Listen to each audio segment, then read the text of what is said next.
nesse versículo, quem puder.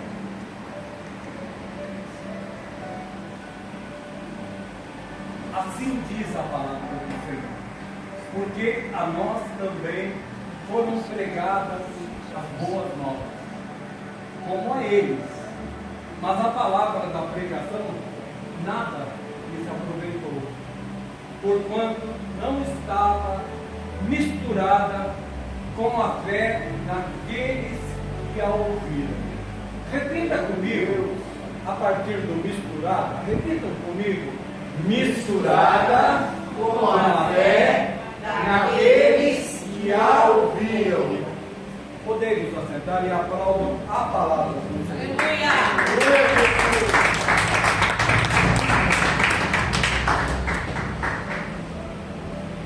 A fé é o elo mais importante entre o homem e Deus, porque sem ela nem a salvação nós alcançamos. E nós vemos durante a Bíblia toda vários e vários milagres, acontecimentos de homens e mulheres que viveram pela fé, que foram usados por Deus para realmente fazer o quê? Alavancar a nossa fé, fazer com que ela cresça. E até os discípulos chegaram a pedir para Jesus: Senhor, acrescenta a nós a fé. Pelo que eu conheço da palavra do Senhor, pelo que eu conheço da Bíblia, é um pedido de tolo. Eu vou esperar. Porque quando eu peço mais fé para Deus, Ele não me inflama de tal forma que eu saia por aí colocando a mão na cabeça de um e de outro, profetizando na vida de um e de outro que algo vai mudar, que algo vai acontecer, porque eu tenho essa fé, essa convicção. Não acontece assim. Quando eu peço mais fé a Deus, Ele me dá mais tribulações a Ele. É verdade. Ele permite que eu passe por caminhos mais estreitos, Tiago. É verdade. Porque é aí que Ele me prova? Não. Ele me conhece. Mas é aí que Ele me molda. É aí que Ele começa a trabalhar na minha vida. É através desse caminhar que eu serei, que eu alcançarei ou não a maior fé. Mas pastor, aqui está escrito que também a nós foram pregadas as boas novas. Como a eles quem? Israel. Durante 40 anos caminharam com Deus, viram os prodígios de Deus, alcançaram toda e grandes bênçãos através da vida do próprio Senhor Deus, que caminhava com eles durante o dia numa nuvem e à noite numa nuvem de dia e à noite numa coluna de fogo para proteger, para mostrar a sua presença. Mas nem assim eles tiveram fé. E nós, né, Daiane, nós gostamos de falar. Posso brincar com a senhora hoje pela primeira vez? A pastora não tem fé suficiente. Não alcançou aquela bênção porque não tem fé. Mas não é assim, amor. Muitas vezes, quando você pediu naquele dia, naquele lugar, naquela hora, a bênção já saiu. Então, pastor, o que o senhor quer dizer com isso? Vejam bem, olha o que está escrito aqui: mas a palavra da pregação não lhes aproveitou, porquanto não estava misturada, ela não estava caminhando junto com o quê? Com a palavra. Olha aí. Então, eu entendo que se eu tiver fé, mas não exercê-la através da palavra, eu nada alcanço. É a palavra que me dá vitória. é a palavra que me norteia, é a palavra que diz o que eu devo ou não fazer, segundo a vontade de Deus. Não adianta eu ter fé só. Aliás, em outro local da Bíblia, o Senhor fala: a fé sem obra de nada vale. Eu olho para o Tiago e vejo ele de repente sapateando, falando em línguas. Eu falo: nossa, é um homem cheio de fé. Mas não vejo obras na vida dele. Meu Deus, é forte isso.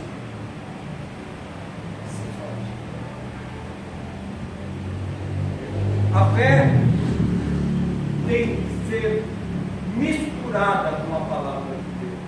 Hebreus 11:1 diz que a fé, por favor, Hebreus 11:1 diz que a fé é o firme fundamento.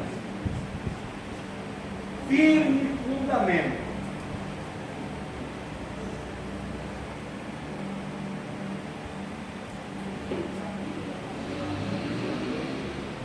Ora, a fé é o firme fundamento das coisas que se esperam e a prova das coisas que não se veem.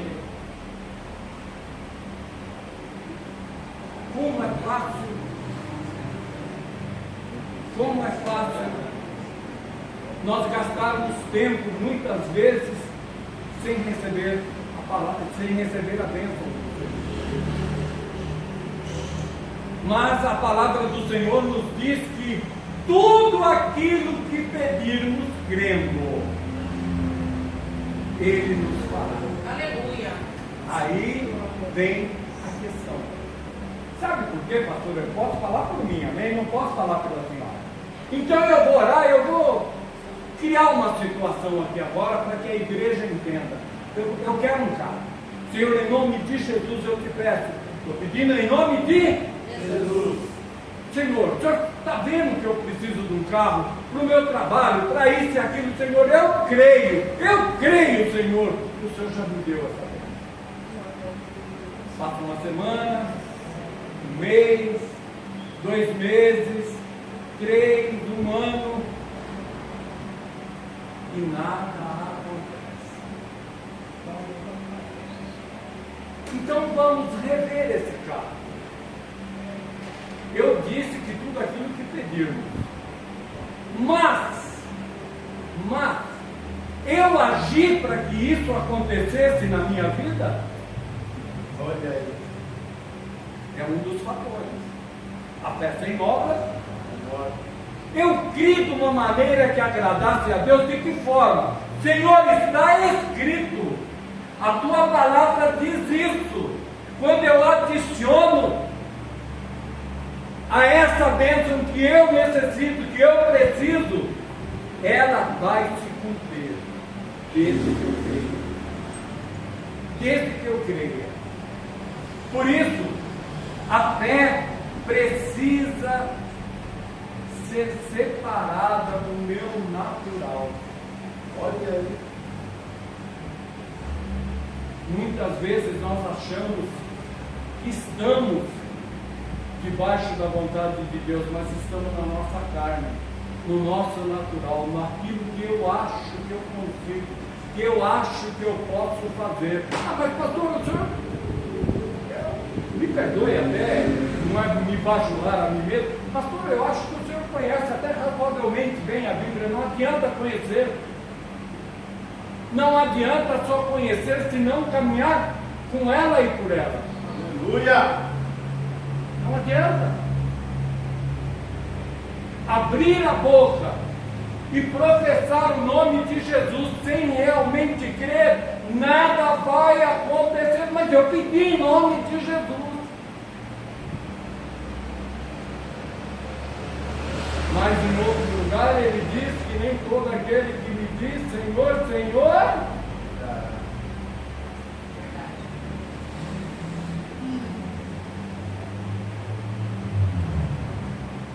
a fé, ela precisa ser separada do natural. Eu falo por mim, quantas vezes nós oramos de uma maneira tola,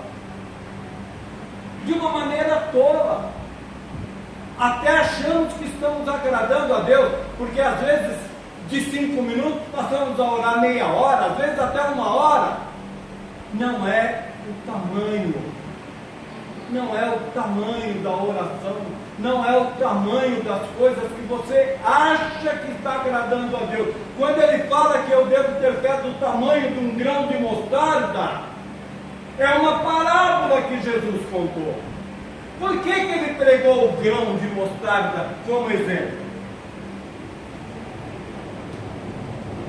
Como é o território hebreu ou judeu, como você queira? É um solo que? É um solo pedregoso, cheio de pedras. Israel é praticamente todo fundado em pedra. E Jesus, que é a própria sabedoria, pegou o grão de mostarda para nos exemplificar. Sabe por quê? Porque você joga o grão de mostarda em cima de uma pedra, ele não fica lá, pastora. Ele não fica lá. O vento vem para cá, o vento joga ele para lá, o vento vai indo, mas é como se ele sentisse um cheiro da terra, e até não a encontrar, ele não para. Meu Deus! Enquanto ele não nascer, ele não para com o grão de mostarda. Por isso Jesus falou com um grão de mostarda. Enquanto nós não alcançarmos aquilo que precisamos e queremos, segundo a vontade de Deus e a sua palavra, não devemos parar. Amém, Jesus. Gênesis 15:1, por favor. Diz assim: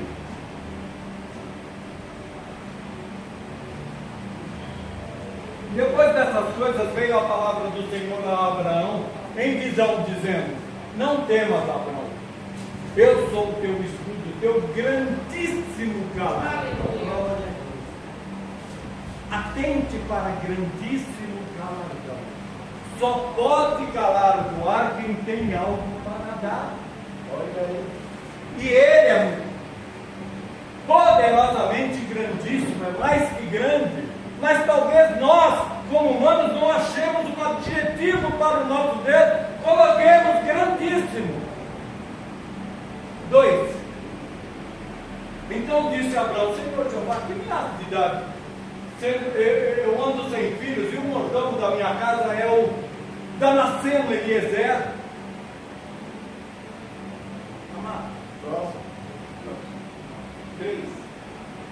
Disse mais Abraão: eis que não me tens dado semente, e eis que o nascido na minha casa será meu herdeiro. 4. E eis que veio a palavra do Senhor a ele, dizendo: este não será o teu herdeiro, mas aquele que de ti será gerado, esse será o teu herdeiro. E eis que veio, então levou-o para fora e disse: parece que teve um adjetivo, aliás, um adjetivo de Deus falando grandíssimo aqui? Teve?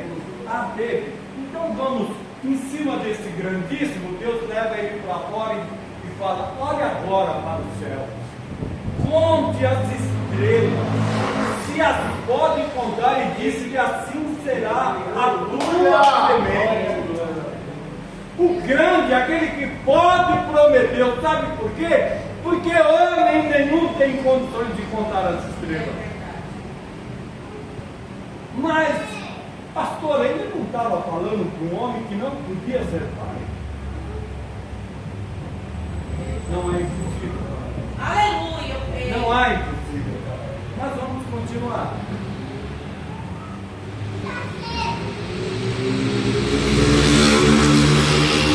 Quando dizemos assim, Abraão, nessa época, Abraão, 70 e poucos anos, irmãos, eu não me recordo.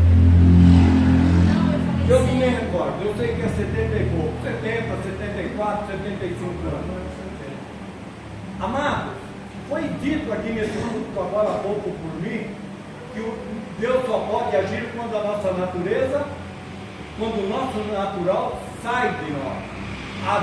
Abraão era um homem vigoroso ainda que Sara era estéril.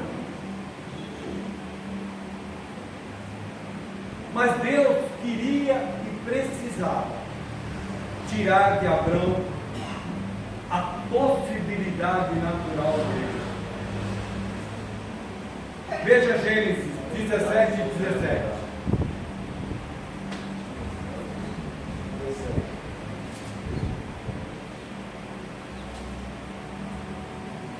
Então caiu Abrão sobre o seu rosto e riu-se, e disse no seu coração: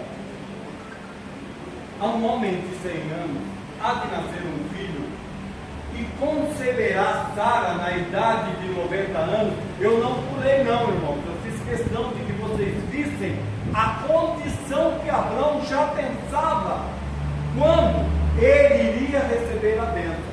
Mas era dessa forma que ele pensava há 20 e poucos anos atrás. Se com 100 anos ele via a impossibilidade, com 75 também, porque ele disse que quem seria o seu herdeiro? Um nascido do seu mordomo. Gênesis 9, 10, aliás, Gênesis 15, 9, 10, 11 e 12. Perdoe, Gênesis 17, amado.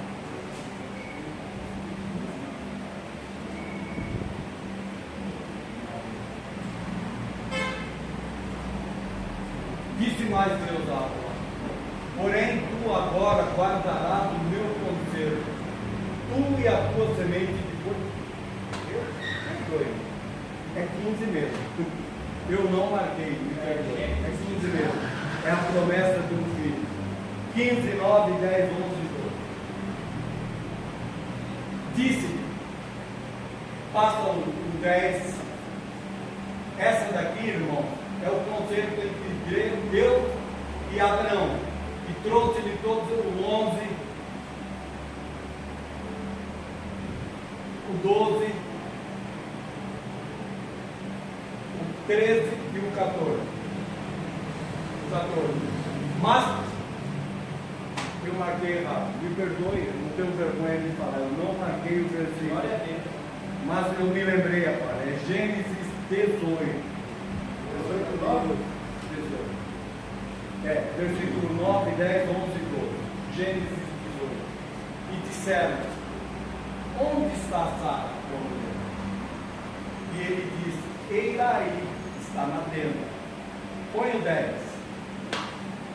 E disse: certamente tornarei a ti por este tempo da vida, e eis que Sara, tua mulher, terá um filho. Ouviu-o Sara à porta da tenda que estava atrás dele. O 11. E eram Abrão e Sara já velhos e adiantados em idade. Já a Sara havia cessado o costume das mulheres. 12.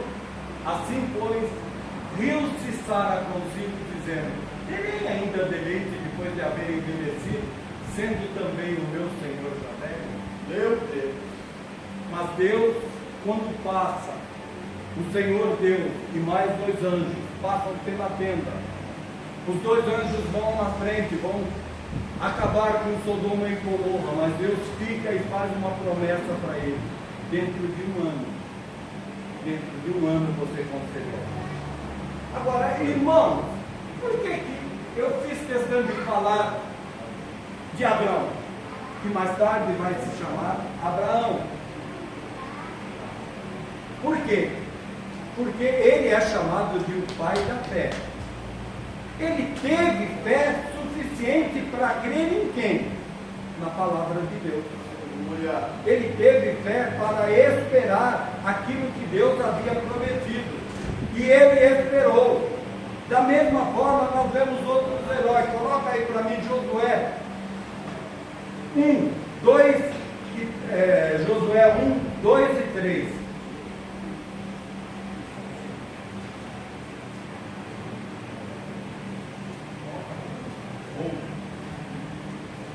Capítulo 1, versículo 2 e 3. Josué: Moisés, meu servo, é morto. Levanta este Jordão, tu e todo este povo a terra que eu dou aos filhos de Israel. Deus pega aquele que era servo de Moisés. Josué era servo de Moisés. E fala para ele: olha, Moisés já morreu. Foi, meu servo. Foi um grande homem usado por Deus. Mas eles não vivam da memória de Moisés. Esqueçam, agora o meu conserto é com você. Agora a minha bênção é com você. Todo lugar que pisar a planta do vosso pé, como eu tenho dado, como eu disse a Moisés. Irmão, e Josué creu. Ele creu, por quê? Porque ele tinha visto que com Moisés foi aquilo, e o próprio Deus estava falando para ele: assim como eu fui com Moisés, serei contigo. Ele creu. Aí Josué, serei contigo, mas há um propósito de Deus. Deus fala para Josué: olha, não se aparte da tua boca esse livro. Não se aparte da tua boca esse livro. Não queira caminhar por seus próprios feitos. Não queira caminhar por tudo que você aprendeu por Moisés, mas caminha na minha palavra. Aleluia. E então você será bem.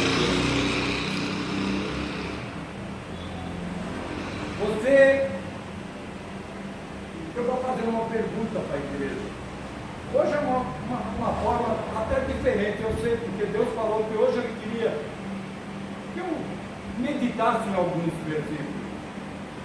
E foi me dando, pela misericórdia de Deus, e eu fui anotando.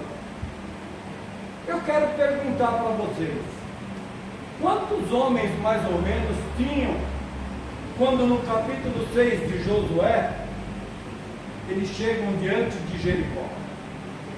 Alguém tem uma ideia, mais ou menos?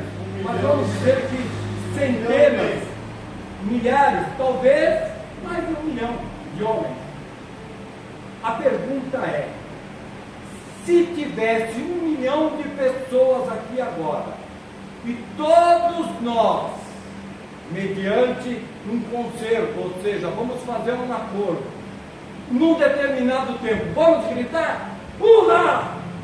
Nós conseguiríamos derrubar essa parede? Tem certeza, pastor? Absolutamente. Agora, pastor, quanto media os muros de Jericó? 6 metros de largura. 6 metros de largura, aproximadamente. Eu creio que isso daqui, pastor. A largura dessa sala. Qual é a altura? Qual a altura? Eu não acredito que milhares de pessoas gritando conseguissem derrubar esse muro. Eu não acredito. Mas um muro de aproximadamente, eu escrevi aqui, de 5 a 6 metros de largura. Derrubar um muro desse com um grito.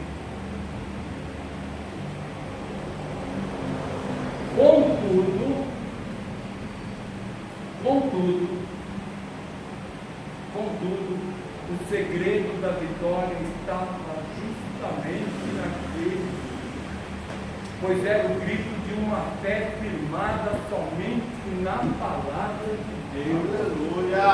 Vocês vão rodear durante 6 dias. No 7º dia, vocês vão rodear 6 vezes. E no 7º, vocês cantam. E quando eu falar por Deus, por Israel, vocês vão gritar e o muro vai se cair. Não parece uma loucura atender um pedido desse?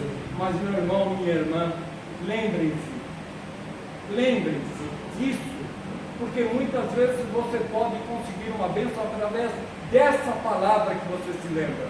As coisas de Deus são loucuras àqueles que estão Meu Deus! Eu creio, tenho certeza que todos aqui creem, mas se você falar disso para uma pessoa que nunca leu a Bíblia, ela vai dar risada.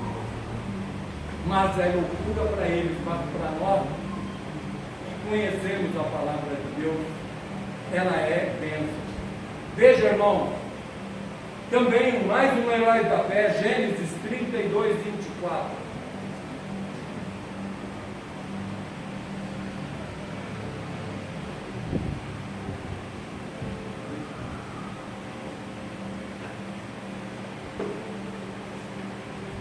Jacó, porém, ficou só. E lutou com ele um varão, até que a alva subia.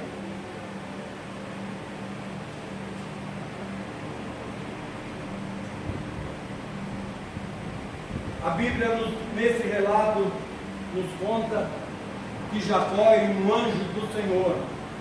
Uns até afirmam ser o próprio Deus. Daí vem aquele louvor que diz que Jacó lutou com Deus e prevaleceu. Não é uma verdade.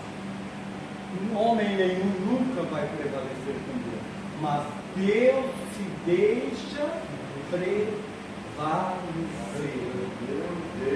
para abençoar vocês, para abençoar outras vidas, para abençoar a minha vida. Olha só.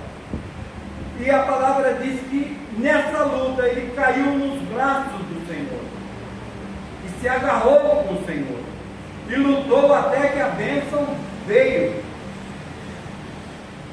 e foi transformada. A nova vida surgiu, saiu do natural para o sobrenatural. Aleluia! Do terreno para o celeste. Não era mais Jacó, mas agora é Israel. Deus sabe que pode nos levar a uma crise e sabe nos fazer atravessar. Pastor, o senhor está afirmando que Deus pode nos levar numa crise? Sim, estou afirmando. Se Deus tem propósito de numa crise abençoar a sua vida, se Deus tem propósito de numa crise fazer com que determinadas coisas cheguem até você pelo conhecimento da fé que será alcançada através dessa vitória independente.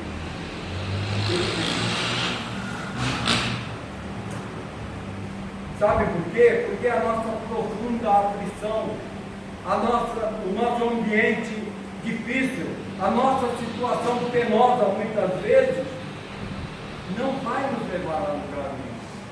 Mas Deus, através dessa palavra, Gênesis 32, ele fala: levante-se como Jacó, abandone-se nos braços de Deus. Jacó viu a escada, anjos subindo e descendo, e a única saída que ele tinha é: o poço é o topo, o meu fundo do poço é o topo. Eu tenho que chegar no topo, porque ele viu os anjos subindo e descendo, e ele reconheceu que ali era o lugar da Deus. E ele alcança o topo, que é a palavra de Deus, que é o local onde os anjos subiam e desciam.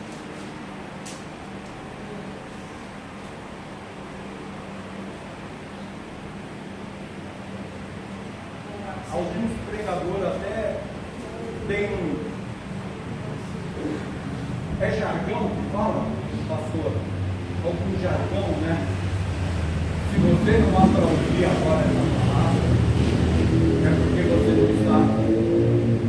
Mas, irmão, poucas vezes um texto mexe tanto com uma pessoa e é tão inteligente e você não vê pregações. Ah, nossa, o pastor descobriu. Não, está ali para mim e para você. Coloca, amado. Salmo 32, versículo 8.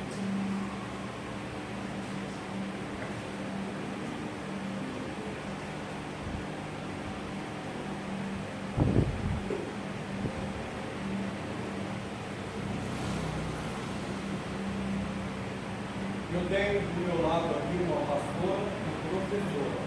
Se eu estiver errado, por favor, me corrija, porque eu não quero passar nada para a igreja que não seja correto.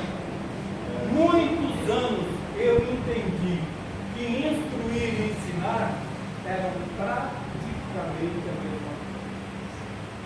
Totalmente diferente. Aqui Deus fala em volta, eu instruir-te-ei e ensinar-te-ei o caminho que deves seguir.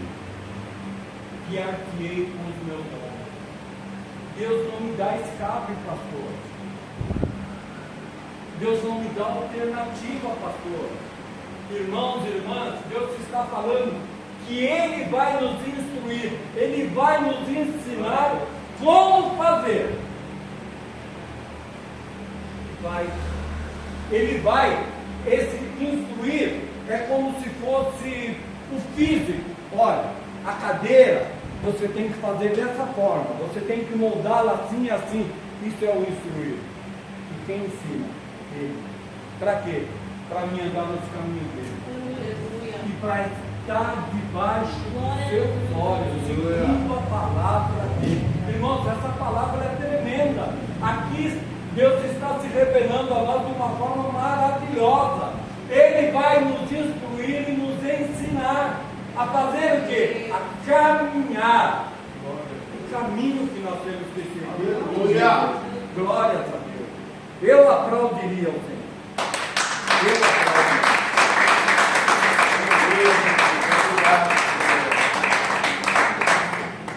Coloque, por favor, Ezequiel 47.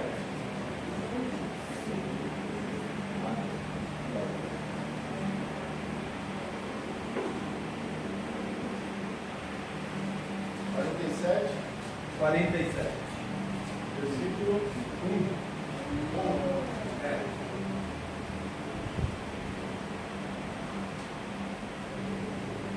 Depois disso me fez voltar à entrada da casa, e eis que saíram umas águas debaixo do umbral da casa, para o oriente, porque a face da casa olhava para o oriente, e as águas vinham de baixo, desde a banda direita da casa, da banda do altar.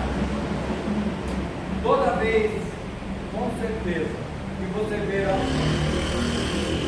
nos pontos cardeais a palavra oriente, ela significa bênção de Deus para as nossas vidas. A Bíblia, coloca o 2, por favor. E ele me tirou pelo caminho da porta de trás e me fez dar uma volta pelo caminho de fora, até a porta exterior, pelo caminho que olha para o oriente, e eis que corriam umas águas desde a banda direita. Coloca o 3, amado.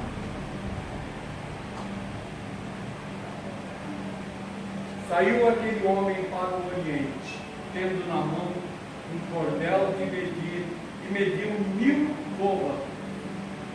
côvados, e me fez passar pelas águas que me davam pelos tornozelos. Essa palavra Deus está dizendo que Ele dispõe a mim e a você. Quando nós entramos, eu estou falando pela fé, quando nós entramos nas águas de Deus, aqui simbolizando o Espírito Santo, simbolizando, quando eu entrar, eu alcanço. Coloca de novo, coloca o versículo de número 4. 47, 4. E mediu mais 1000 e me fez passar pelas águas que me davam pelos joelhos. Joelho simboliza Oração. E mediu mais 1000 e me fez passar pelas águas que me davam pelos lombos. Oração de joelhos, dependência total de Deus. Aleluia. E o 5.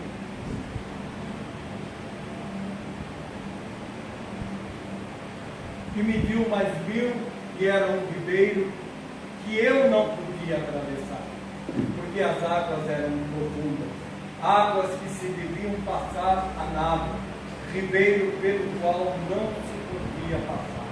Eu acho essa passagem uma das mais lindas na Bíblia, porque ela fala para mim e para você que por mais conhecimento que nós tenhamos, nós nunca vamos ter a mensuralidade, nunca vamos conseguir medir o tamanho do Espírito Santo de Deus na nossa vida. Nunca vamos conseguir, porque não tem tamanho. Ele fez tudo e todas as coisas foram feitas por ela. Ele é o mesmo há 10 mil anos atrás e o será em milhões e milhões de anos na frente. Ele é o mesmo ontem, ele é o mesmo hoje e o será eternamente. Nunca conseguiremos, com as nossas carnalidades, com a nossa humanidade, enxergar a grandeza de Deus. E ele se dispõe a viver em você, a viver em nós, meros mortais, pecadores, e nem isso muitas vezes nós lembramos. Quantos cristãos falam, mas o Espírito Santo, como é que ele habita em mim? Eu não sinto calafrio, eu não tremo, eu não levito, mas você crê. Você pode crer quando ele diz que eis que estarei contigo todos os dias da tua vida. Amém. Se você pode crer, ele habita em você. Glória a Deus.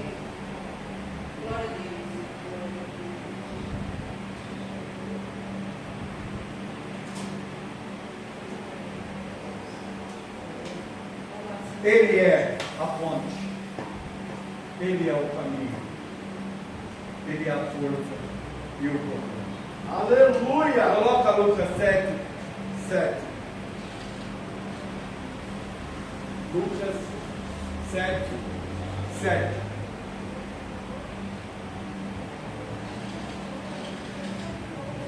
E por isso, vamos ler juntos? Por favor, igreja. E por isso, ainda me surpreende digno de me ter contigo. Disse, porém, uma palavra e eu irei saciar. esse homem era sacerdote? Esse homem era cristão? Esse homem era romano? Será que esse homem vinha na escola dominical para aprender um pouco da palavra? Não, irmão. Esse homem ouviu falar de Jesus. Ele ouviu falar de Jesus. E a fé dele foi nos feitos de Jesus. Coloca aqui para mim.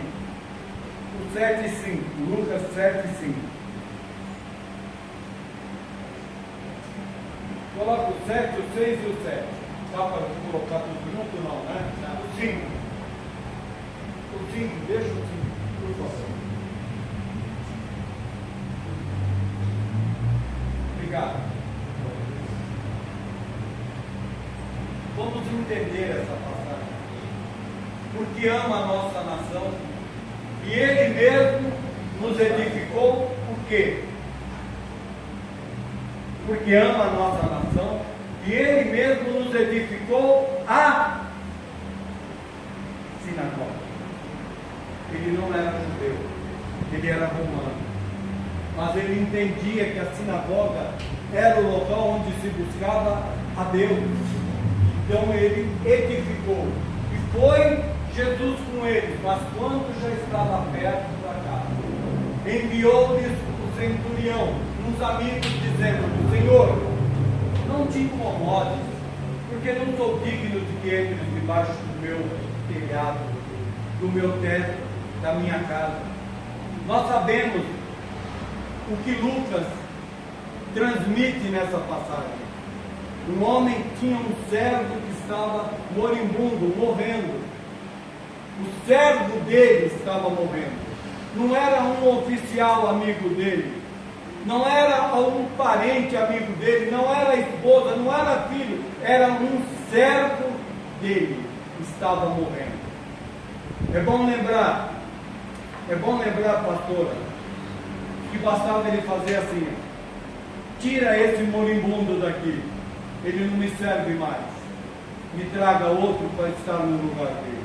Mas esse homem se condoeu, esse homem viveu a palavra de Deus, ele se colocou no lugar do servo e pediu para que Jesus fosse curado.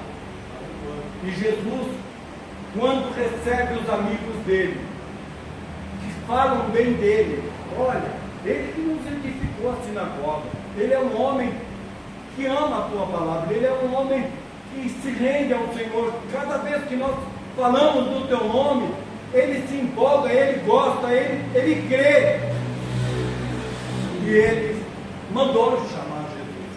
Mas quando Jesus vem indo no caminho, ele também sai do lugar que ele estava e vai ao encontro de Jesus e fala para Jesus: Senhor,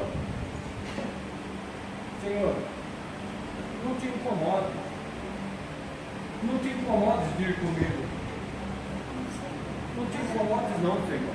Sabe por quê? Basta uma palavra do Senhor, basta uma palavra do Senhor, e o meu servo e o meu criado sarará. Que fé é essa? Glória a Deus. Um homem que não conhecia as Escrituras, não era judeu, era um romano, inimigo de Israel, mas com uma fé tão tremenda que em seguida Jesus vai falar: em todo Israel não viu uma fé desse cara, ninguém tem uma fé como isso.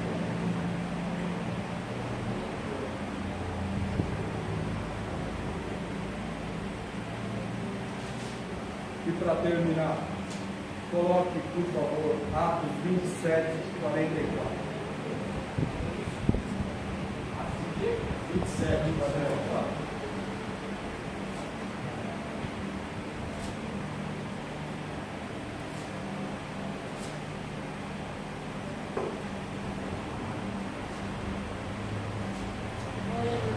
E os demais, uns em tábuas e outros em coisas do navio, e assim aconteceu que todos chegaram à terra. Nós sabemos que nessa passagem, quando o apóstolo Paulo se dirige para Roma, ele nos mostra através dessa passagem algumas sombras sempre caminham com a nossa fé. Nós sabemos que durante esse trajeto aconteceram coisas e esse navio praticamente foi destruído com esses homens, 200 e poucos homens, se eu não me engano, 230 dentro desse navio. E o ponto notável nessa narrativa é que os locais difíceis e estreitos muitas vezes são envolvidos das mais extraordinárias intervenções e provisões de Deus. Coloca o 27, de 14 ao 23. 14.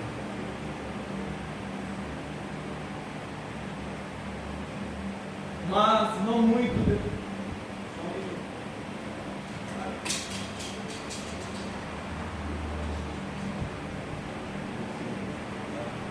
muito depois, deu nela um pé de vento chamado Euroaquilão. O navio está indo praticamente costeando as praias, costeando um determinado lugar. Por quê? Porque o navio, segundo a gente lê e entende na história, aquele navio não teria condições de chegar até onde estava destinado, até Roma. E sendo o navio arrebatado e não podendo navegar contra o vento, dando de mão a tudo, nos deixamos ir à toa. 16. E correndo abaixo de uma pequena ilha chamada Cauda, apenas pudemos ganhar o batel. 17. E levado este para cima, usaram de todos os meios cingindo o navio, temendo darem a costa na Sirte. amainadas as velas, assim foram a todos. Pelo que eu entendo aqui, eles pegaram o batel e com aquela madeira do batel, ou se tinha madeira, eu não sei, dentro do batel, mas creio que do próprio batel, ele diz aqui o que? Cingiram o navio. Eles fizeram, digamos assim, um concerto pelo lado de fora do navio. Mas, mesmo assim, o navio não conseguiu chegar até o final. Mas o extraordinário, irmão, é que Paulo, em dado momento, vamos entender, irmãos, que eles estavam há dias e dias em cima do mar. A Bíblia fala de que eles não comiam, eles não faziam jejum, não, irmão. Alguns acham que eles fizeram um jejum para alcançar uma bênção. Não, eles não tinham como cozinhar, não tinham como, mesmo se tivessem alimento, não tinham como fazer fogo. Então iam à toa que Paulo está nos dizendo aqui, à mercê dos ventos. Mas Paulo recebe a visita do Deus poderoso através dele. E o anjo fala para ele: não vai se perder nenhuma vida, nenhuma alma se vai se perder, desde que eles obedeçam. E Paulo transmite isso ao comandante. E aí, quando chega num determinado ponto, o navio é totalmente destroçado. Põe o 44 de novo. 47, 44.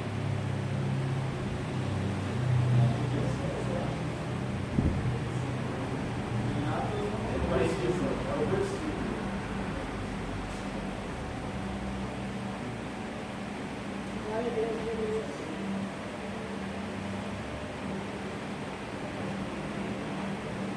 E os demais, uns em tábuas e outros em coisas do navio. E assim aconteceu que todos chegaram à festa de Deus.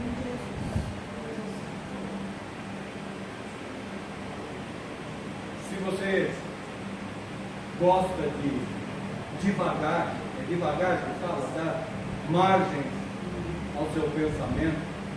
Uma vez eu estava lendo essa exata passagem, pela misericórdia de Deus, ele me fez pensar que se fosse feita, amada, um quadro desses homens chegando à praia, como que seria?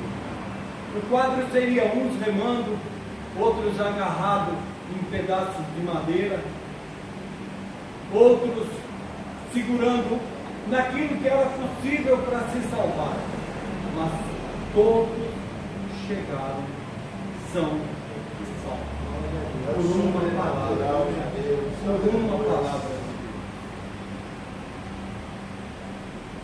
E por fim, Marcos, capítulo 17, versículos 24 a 27. Eu falei Marcos, é Mateus, perdoe. Eu errei. Mateus 17, 24, 27.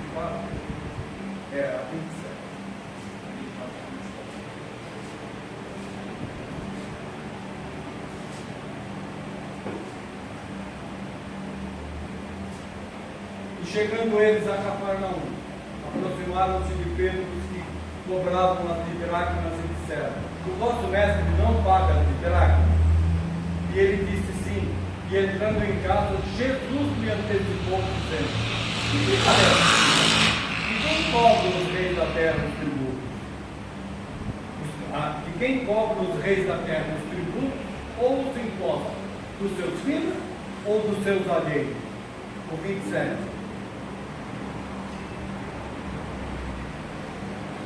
Mas, para que não nos escandalizemos, vai ao mar. aqui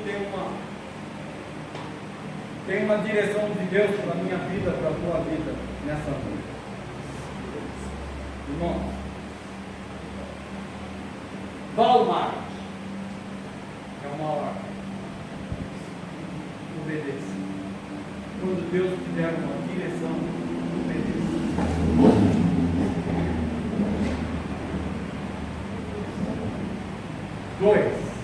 Dois não, tem nada de dois. Walmart, obedeça. Lança o anzol. Temos que fazer alguma coisa. Não adianta chorar, não adianta choramingar, não adianta falar a situação está realmente terrível. Nós temos que agir. Então, Walmart, obedeça. Lança o anzol, faça alguma coisa, haja. 3. Ou tira o primeiro peixe que subir. Tira o primeiro peixe que subir. É uma revelação de Deus. Sempre vai ser essas mesmas palavras? Não, Deus vai falar assim: olha, vá na casa de fulano orar por ele, olha, faça isso, faça aquilo, obedeça a revelação de Deus. E por fim, encontrará, e abrindo-lhe a boca. Irmãos, nós somos cristãos. Nós somos cristãos, nós temos que ser dirigidos pelo Espírito Santo de Deus. Fique atento às coisas que Deus fala para você. Quando Deus se revelar, fique atento, obedeça a palavra do Senhor. Que essa palavra esteja abençoando a sua vida e a todos que aqui estão, as que ouviram também através do YouTube, através das mensagens. Nós temos que ter uma fé baseada na palavra de Deus. Aquilo que Deus fala, nós vamos seguir, vamos ser vitoriosos. Não significa que você, como cristão, vai passar imune na terra sem ter problemas. Não é assim. Não é assim. Mas as tribulações, elas nos fortalecem. É nas tribulações que nós aprendemos a caminhar com Deus.